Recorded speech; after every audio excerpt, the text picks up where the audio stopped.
ലോകത്തെ ഏറ്റവും സ്വാധീനിച്ച രണ്ട് വാചകങ്ങളുണ്ട്. ഒന്ന് ബൈബിളിൽ നിന്നുള്ളതാണ്.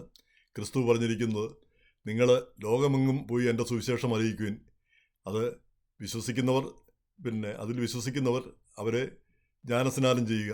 ഇനി വിശ്വസിക്കാത്തവർ ശിക്ഷിക്കപ്പെടുമെന്ന് എവിടെയോ പറയുന്നുണ്ടെന്ന് തോന്നുന്നു. അപ്പോൾ അതിന് നിർബന്ധമൊന്നുമില്ല, പക്ഷേ ചെയ്തിരിക്കണം, പോകണം. അതാണ് നിങ്ങളുടെ ഒരു ദൗത്യമായിട്ട്, സുവിശേഷവൽക്കരണം ദൗത്യമായിട്ട് കൊടുത്തിരിക്കുന്നത്.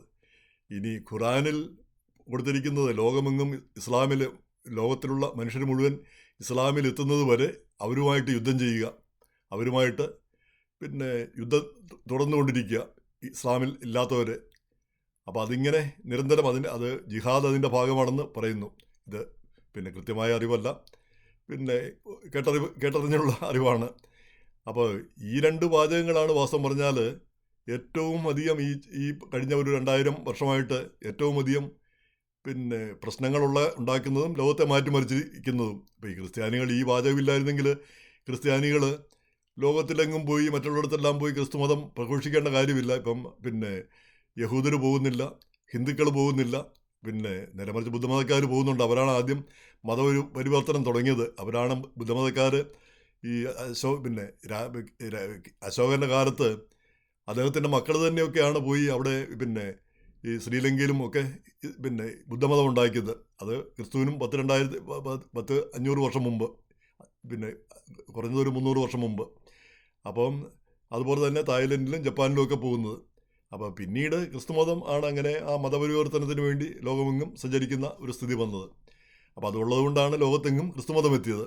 ഇനി ഇസ്ലാം മതം അതുപോലെ തന്നെ ഈ വാക്യത്തിൻ്റെ പേരിലാണ് മറ്റു രാജ്യങ്ങളിലേക്ക് മറ്റുള്ളവരെ ഇസ്ലാമിലേക്കാക്കാൻ യുദ്ധങ്ങളും മറ്റും ഉണ്ടായതും അതിനു വേണ്ടിയിട്ടുള്ള ശ്രമങ്ങൾ നടന്നതും. അപ്പോൾ അതിൻ്റെ ഒരു പ്രതിഫലനമാണ് ഇന്നത്തെ കാലത്ത് ഈ ജിഹാദി പരിപാടി. അതായത് ഈ ഒറ്റപ്പെട്ട കുറച്ച് പേര് മാത്രം ചെന്നിട്ട് രാജ്യങ്ങളെ ആക്രമിക്കുക, അല്ലെങ്കിൽ പ്രസ്ഥാനങ്ങളെ ആക്രമിക്കുക, പ്രശ്നങ്ങൾ ഉണ്ടാക്കുക.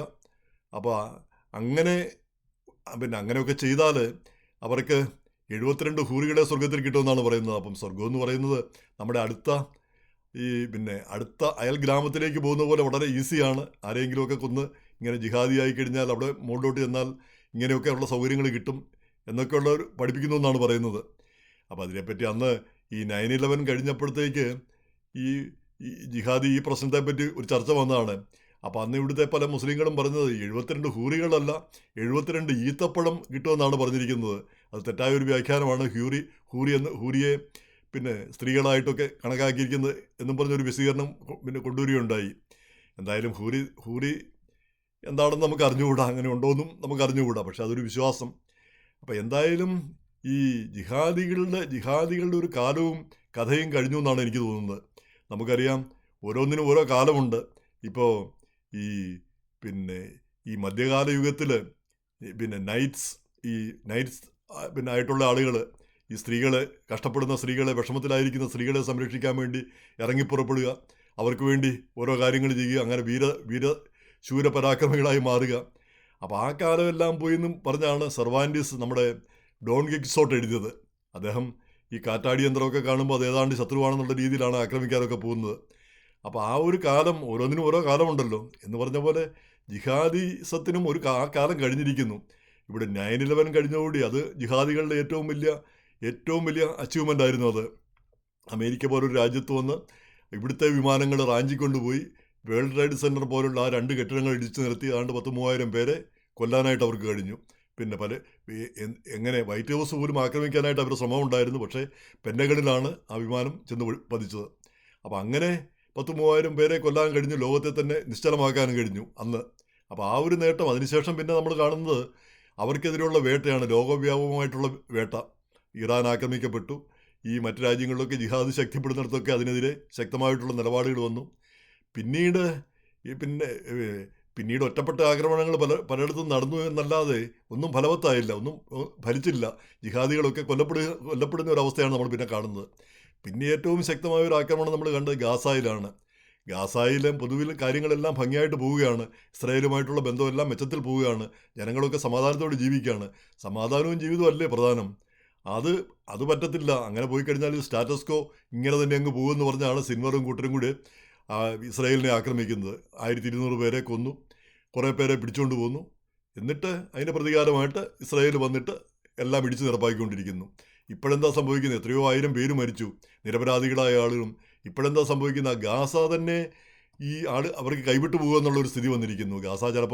ഗാസ മൊത്തമായിട്ട് ഇസ്രയേൽ ഏറ്റെടുക്കും, പിന്നെ അതിൻ്റെ ഭരണം അമേരിക്കയെ ഏൽപ്പിക്കും, അല്ലെങ്കിൽ അവിടെയുള്ളവരോടെല്ലാം ഒഴിഞ്ഞു പോയിക്കോളാണ് പറയുന്നത്. എങ്ങോട്ടാണ് ഒഴിഞ്ഞു പോകുന്നത്? അവർക്ക് വേറെ രാജ്യമുണ്ടോ? അപ്പോൾ അങ്ങനെയുള്ള ഒരു അവസ്ഥയാണ് ജിഹാദികൾ ഉണ്ടാക്കി വെച്ചിരിക്കുന്നത്. ഇപ്പം ഈ ലേറ്റസ്റ്റ് ആയിട്ടുള്ളതാണ് നമുക്ക് ഇന്ത്യയിൽ കാശ്മീരിൽ വന്ന് നിരപരാധികളായി ടൂറിസ്റ്റുകളെ പോയി വെടിവെച്ച് 26-27 പേര് വെടിവെച്ച് കൊല്ലുന്ന 3 പേര് ചേർന്ന്. അപ്പോൾ അതിൻ്റെ ഫലം ഇന്ത്യ പാകിസ്ഥാനിട്ട് നല്ല അടി കൊടുത്തു. കാരണം പാകിസ്ഥാനാണ് അവരെ തോക്കും ആയുധങ്ങളും കൊടുത്ത് അവരെ വളർത്തി വലുതാക്കുന്നത്. അപ്പോൾ ആ സാഹചര്യത്തിൽ പാകിസ്ഥാനെ അടിക്കുക തന്നെ വേണം. അക്കാര്യത്തിൽ ഒരു തർക്കവുമില്ല. ഇനിയുള്ള കാലത്തും എവിടെ ജിഹാദികൾ തലപൊക്കുന്നോ അവിടെയെല്ലാം ഒരു സെലക്റ്റീവ് ആക്രമണം നടത്താൻ ഇന്ത്യക്ക് കഴിയണം. അങ്ങോട്ട് കടന്നു കയറി തന്നെ ആക്രമിക്കണം. ഒരു കാരണവശാലും ആ മണ്ണിൽ നിന്ന് ഇങ്ങോട്ട് വന്ന് പിന്നെ പ്രശ്നങ്ങൾ ഉണ്ടാക്കാനായിട്ട് ആളുകൾ വരാൻ പാടില്ല, ജിഹാദികൾ വരാൻ പാടില്ല. അപ്പോൾ ജിഹാദികൾ മനസ്സിലാക്കേണ്ട കാര്യം, മരണത്തെക്കാൾ എത്രയോ നല്ലതാണ് ഈ ജീവിതം. നമ്മുടെ ജീവിതവും അതുപോലെ തന്നെ മറ്റുള്ളവരുടെ ജീവിതവും. എന്ന് മാത്രമല്ല, ജിഹാദികളുടെ എണ്ണം ക്രമാനുഗതമായിട്ട് കുറയുകയാണ് ചെയ്തുകൊണ്ടിരിക്കുന്നത്. ഇപ്പം മിഡിൽ ഈസ്റ്റിൽ ഈ നോക്കിയാൽ നമുക്കറിയാം, ഒരു കാലത്ത് എല്ലാവരും ഇസ്രായേലിനെതിരായിരുന്നു. ഇന്നിപ്പം ഇസ്രായേലിനെ എതിർക്കുന്ന എത്ര പേരുണ്ട്? അതിൽ നല്ലൊരു ശതമാനം പേര് ഇസ്രായേലിന് അനുകൂലമായി മാറി. ഈ മിഡിൽ ഈസ്റ്റിൽ പോലും ഈ ഗാസാരി പ്രശ്നങ്ങളെല്ലാം നടക്കുന്ന ആളുകളെ കൂട്ടക്കുരുതി നടത്തുന്നു. ഈ തൊട്ടടുത്ത രാജ്യങ്ങളാണ് ജോർദാനും ഈജിപ്തും. വല്ലതും മിണ്ടുന്നുണ്ടോ? അവർക്കാർക്കും ഒരു വിഷമവും ഇല്ലല്ലോ. മലപ്പുറത്ത് വലിയ വിഷമങ്ങൾ നമ്മൾ കാണുന്നുണ്ട്. പക്ഷേ തൊട്ടടുത്ത രാജ്യങ്ങളിൽ ജോർദാനിലോ പിന്നെ ഈജിപ്തിലോ അത് കാണുന്നില്ല. അപ്പോൾ അതാണ് സ്ഥിതി. ആ ഭീകരവാദത്തോടും തീവ്രമായിട്ടുള്ള നിലപാടുകളോടും ഉള്ള ആ താല്പര്യം കുറഞ്ഞു വരുന്നു. എന്ന് മാത്രമല്ല, ഇസ്രായേലിനെ അംഗീകരിക്കാനായിട്ട് സൗദിയുടെ മേലൊക്കെ ട്രംപ് നിർബന്ധം ചെലുത്തുന്നു. അപ്പോൾ ഇങ്ങനെയുള്ള ഒരു ലോകം ഇങ്ങനെ മാറിക്കൊണ്ടിരിക്കുന്നു. ഇസ്രായേൽ ഈ ജിഹാദികൾക്കൊന്നും പിടിച്ചു നിൽക്കാൻ പറ്റാത്തൊരവസ്ഥയിലേക്ക് കാരണം ഇവർ എന്താണെന്ന് ആളുകൾ മനസ്സിലാക്കി കഴിഞ്ഞു. രാജ്യങ്ങളൊക്കെ അതിനെതിരെ മുൻകരുതലെടുക്കുന്നു. ഇങ്ങനെയുള്ളവർ വന്നു കഴിഞ്ഞാൽ എങ്ങനെ ഡീൽ ചെയ്യണമെന്ന് ആളുകൾ പഠിച്ചിരിക്കുന്നു. അപ്പോൾ അത് മനസ്സിലാക്കി ഈ ജിഹാദികൾ ഒന്നുകൂടി ഒന്ന് ചിന്തിക്കുന്നത് നല്ലതാണ്. നമ്മുടെ ജീവിതം വലുതാണ്, മറ്റുള്ളവരുടെ ജീവിതം വലുതാണ്. ഈ പ്രശ്നങ്ങൾ ഇപ്പം പ്രത്യേകിച്ച് ഈ കാശ്മീരിനെ ചൊല്ലി പാകിസ്ഥാനികൾ എന്തിനാണ് വഴക്കുണ്ടാക്കുന്നത് മനസ്സിലാവുന്നില്ല. കാരണം കാശ്മീരികൾ ഇവിടെ ആയാലും അവിടെ ആയാലും അവർ മര്യാദയ്ക്ക് ജീവിക്കുന്നുണ്ടോ എന്നുള്ളതാണ് പ്രധാനപ്പെട്ട കാര്യം. ഇവിടെ നമുക്കറിയാം, കാശ്മീരികൾക്ക് ഒരു കുഴപ്പമില്ല, നല്ല നമ്മളെക്കാൾ അവകാശങ്ങളും അധികാരങ്ങളും ഉള്ളവരായിരുന്നു അവർ. അപ്പോൾ ആ സാഹചര്യത്തിൽ അവർ എന്തിനു വേണ്ടിയാണ് അവിടെ വഴക്കിനും ഒക്കെ സപ്പോർട്ട് ചെയ്യുന്നത് നമുക്ക് മനസ്സിലാക്കാൻ കഴിയുന്നില്ല. നേരെ മറിച്ച് ചൈനയിൽ ഉയ്ഗൂർ മുസ്ലിങ്ങൾ അവർ പീഡനം അനുഭവിക്കുന്നു. അവർക്ക് ഇസ്ലാമിനനുസരിച്ച് ജീവിക്കാൻ പോലും പറ്റുന്നില്ല. അപ്പോൾ ചൈനയ്ക്കെതിരെ വല്ലതും ചെയ്യാനും നമുക്ക് മനസ്സിലാക്കാം. കാരണം അവർ പീഡിപ്പിക്കപ്പെടുന്നു എന്നുള്ളത്. ഇപ്പം കാശ്മീരികൾ പീഡിപ്പിക്കപ്പെടുന്നില്ല എന്ന് മാത്രമല്ല, അവർ കുറേ കൂടെ സൗകര്യമായിട്ട് ഇവിടെ ജീവിക്കുന്നുണ്ട്. അപ്പോൾ അങ്ങനെയുള്ള ഒരു സാഹചര്യത്തിൽ വഴക്കിനും വയ്യാവരിക്കുമാണോ വരേണ്ടത്? അവരുടെ നന്മയല്ലേ നോക്കേണ്ടത്? അതിന് പകരം ഈ പിടിവാശി അത് കിട്ടിയാൽ കാശ്മീർ അല്ലെങ്കിൽ ഗാസ ഇസ്രായേലിനെ തകർത്താൽ ഞങ്ങൾ ഇനി ഭക്ഷണം കഴിക്കുന്നുള്ള ആ രീതിയിൽ ചിന്തിക്കുന്ന ഒരു കാലം കഴിഞ്ഞുപോയി. ആ ജിഹാദി മനസ്ഥിതിയുടെ ഒരവസ്ഥ കഴിഞ്ഞുപോയി എന്നുള്ളതാണ് എനിക്ക് തോന്നുന്നത്. ഇനി നോർമലായിട്ട് ജീവിക്കാൻ പഠിക്കുക. എന്നെങ്കിലും കാലാനുസൃതമായ മാറ്റങ്ങളുണ്ടാവും. ഈ മാറ്റങ്ങൾ എപ്പോഴും നമുക്കറിയാം, ജനങ്ങൾ കൂടുതലുള്ളിടത്തേക്കാണ് മാറ്റങ്ങൾ എപ്പോഴും അവർക്ക് അനുകൂലമായിട്ടായിരിക്കും മാറ്റങ്ങൾ ഉണ്ടായിക്കൊണ്ടിരിക്കുന്നത്. ചരിത്രത്തിൽ എപ്പോഴും നോക്കിയാൽ നമുക്ക് കാണാൻ കഴിയുന്ന കാര്യവുമാണ്.